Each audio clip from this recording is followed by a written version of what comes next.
And they all circle around this idea. Most of the questions, actually, it interests me greatly. As far as I can see, most of the questions are about this topic. And there are, why, how would you be a Christian? Why aren't you a member of some other religion? And so on and so forth. Now, I understand the question very well. It's not actually on our agenda tonight. The topic was, I believe, gentlemen, the Higgs boson, the God of the gaps.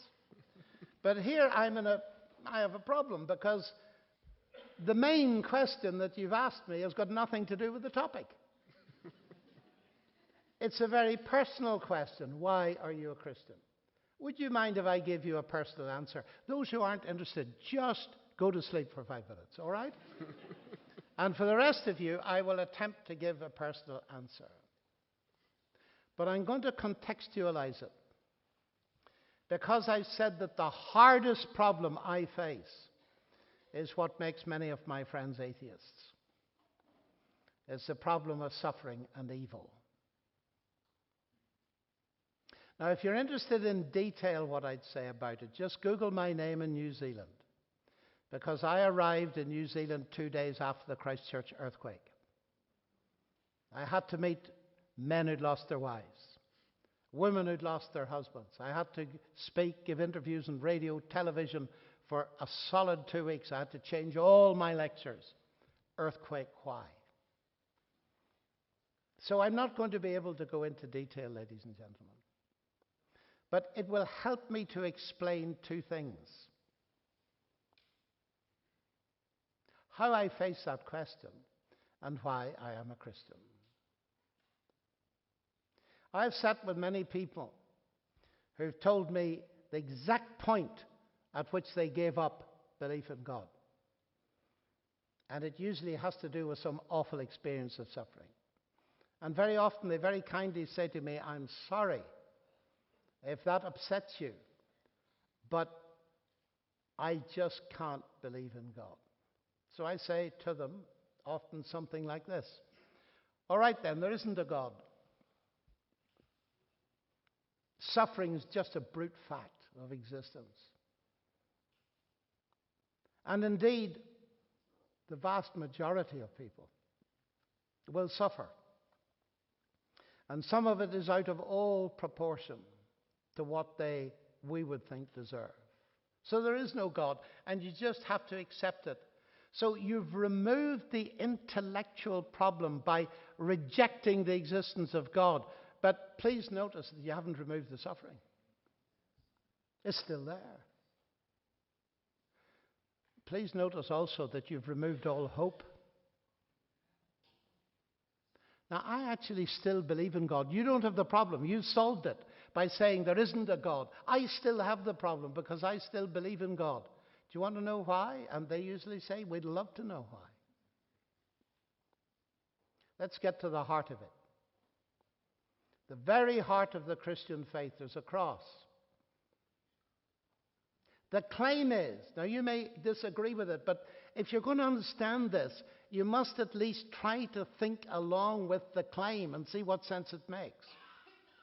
The claim is that the one who hung on that cross 20 centuries ago is God incarnate. What is God doing on a cross, ladies and gentlemen, on planet Earth?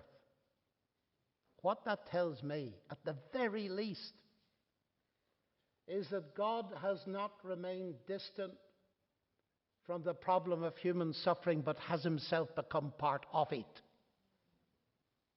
That's point number one. That gives hope. And I've known so many people.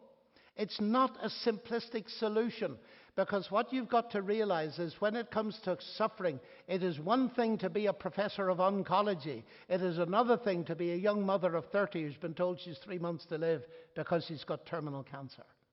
It looks very different from the academic chair to the hospital bed. And we've got to be so sensitive. And I'm aware that in an audience this size, there are many people who are hurting desperately. So I'm going to try to be as sensitive as I can, but it's going to have to be compressed. Is God really like that? that he comes so close to suffering that he himself suffers. Well, if that were the end of the story, of course, but it isn't. The next bit is that Jesus rose from the dead. I believe that as a scientist. I believe it on the basis of the historical evidence to start with, and on the personal evidence to finish with. I haven't time to argue it, but if you want to read what I as a scientist think are the arguments, firstly for the possibility of miracle, and secondly for the actuality of the resurrection, may I just refer to my most recent book, Gunning for God, which may appear in Slovenian in the future, where I tried to answer those questions as a scientist. But let's just come along with me to see what sense it makes. Ladies and gentlemen, there's another thing that bothers me about life. It's the concept of justice and morality. Is there such a thing as justice? I talked to Dawkins about this in public. And he said, well, we ought to work for justice in this world. Of course we did. But ladies and gentlemen, let's be realistic. The vast majority of people who've ever lived will never see justice. They don't get it in this life, and if there's no other life, they'll never get it. It will prove to have been an illusion, the very concept. Is that so? Every fiber in our body cries out that there's something wrong here, because we discover ourselves to be moral beings. The claim is that Christ rose from the dead. He's broken the death barrier. He has potentially abolished death. Death is not the end. And that opens up the possibility for hope and ultimate justice. Do you know the early Christian preachers? One of the things they mentioned again and again was that the resurrection of Christ from the dead, literally, was evidence that he'd been appointed to be the final judge. The morality makes sense because there will be an ultimate judgment, but that's here where the final problem comes. How am I going to face that? I can't even keep my own standards, let alone God's standards. Now, ladies and gentlemen, I've been asked about other religions here. I have friends in every religion. So let me say something about that. Why am I a Christian and not in one of the other religions?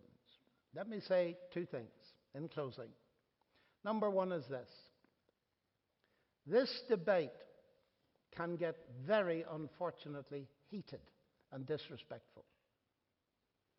So the first thing to realize is the common morality that we experience in all philosophies and religions. I don't know whether you've ever noticed it, but every single philosophy and religion that I've ever researched has got the golden rule. Do unto others as you would they did unto you. Why is that? Well, from a Christian perspective, it's because whether we believe in God or not, we've been created in the image of God as moral beings. So when I look at you, whether you believe in God or not, ladies and gentlemen, I believe you're made in the image of God, and therefore you're of infinite value. So I better be careful what I say about you or to you. That is, my Christian faith gives you an eternal value that's immeasurable. That's number one. It also means that some of my non-Christian friends or friends in other religions can put me to shame by their behavior. I've got to face that and recognize it. Now, do you know what I've discovered? I've discovered that when you admit and face that, people of all religions are very open to talk to you, because the discussion is not implying that they're morally inferior. And then we can discuss our differences. Let me illustrate one. My Jewish friends believe that Jesus died and never rose. My Muslim friends believe he never died. I believe he both died and rose. Those three views are mutually contradictory. I've never had any difficulty talking about that to my friends out of all those religions, because I'm not disrespecting them. as men and women. And to decide the difference, I know no other way but evidence. My final point is this. What is the major difference? And now I'm going to make an abstraction, but you'll understand it. And it's this. I discover as I look at religions and philosophies that they're basically of two kinds. The first kind is there is a way, there are rules, there are regulations, there are laws to be kept. You try to keep these laws as best you can through life, and there comes at the end an assessment based on your merit. And acceptance depends on your merit. It's like a university in Ljubljana, actually.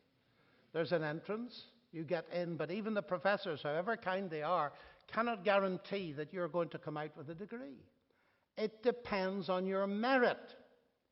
And that means, of course, that if you're in your first year and you say, you know, I'm going to get a first-class honours degree, your friends are going to say you're jolly arrogant.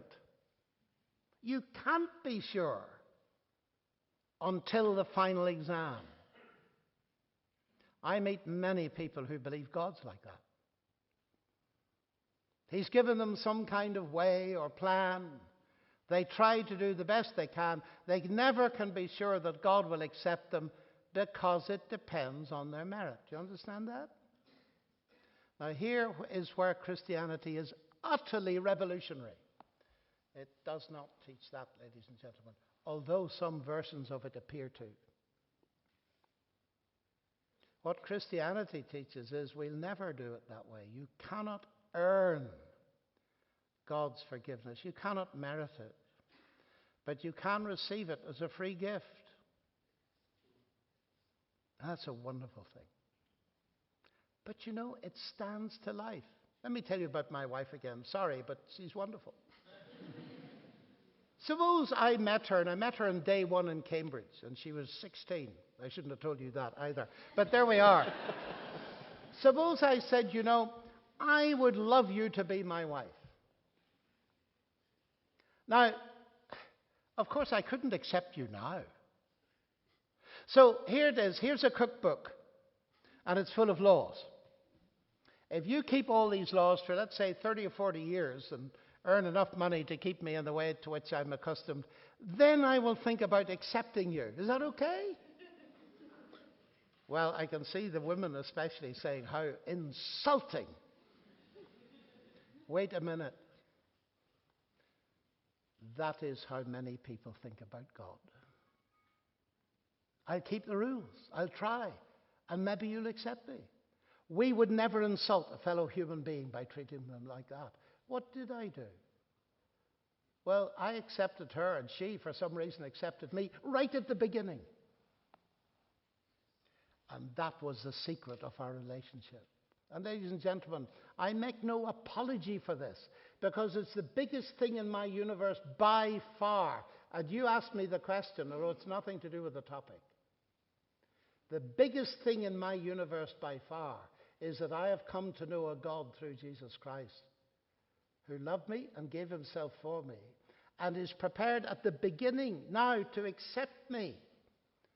Not because of my merit, but because of his, and because of what he has done. And it's that that sets me free to live. That knowledge, that certainty, that I have that relationship, that death itself will not destroy. Ladies and gentlemen, no other religion competes with that, because no other religion offers me what Jesus does. And therefore I do not count it arrogance to accept from him what is on offer nowhere else. But that's a big topic for another time. And with that, I must stop. Thank you very much indeed.